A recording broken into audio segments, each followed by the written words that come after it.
সামুদ্রিক প্রাণী সিল, যারা সমুদ্রের পানিতে বসবাস করে।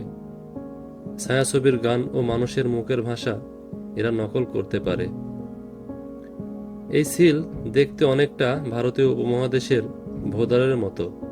স্কটল্যান্ডের সেন্ট আন্দ্রেস ইউনিভার্সিটির গবেষকরা 3টি ধূসর সিল পানিকে টুইঙ্কল টুইঙ্কল লিটল স্টার এর মতো সুরের সাথে প্রশিক্ষণ দিয়েছেন। এ সময় সামুদ্রিক এই স্তন্যপায়ী প্রাণীগুলোকে মানুষের কথাবার্তা নকল করতে দেখা যায়। গবেষক দলের প্রধান আমান্ডা স্ট্যানবারি জানান, সিলদের এই শব্দ অনুকরণ দেখে তিনি উৎফুল্ল হয়ে ওঠেন।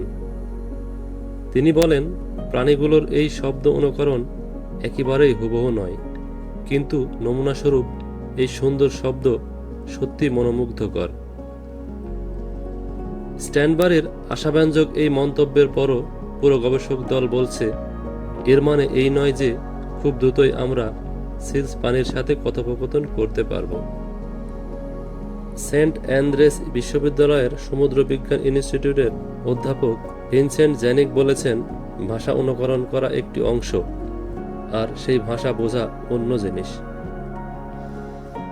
তিনি বলেন, আমরা প্রাথমিক গবেষণায় পেয়েছি সিল মানুষের ভাষা নকল করতে পারে, তবে এই প্রাণীগুলো কি এই ভাষা বুঝতে পারে কিনা সেটা পরবর্তীতে দেখা যাবে।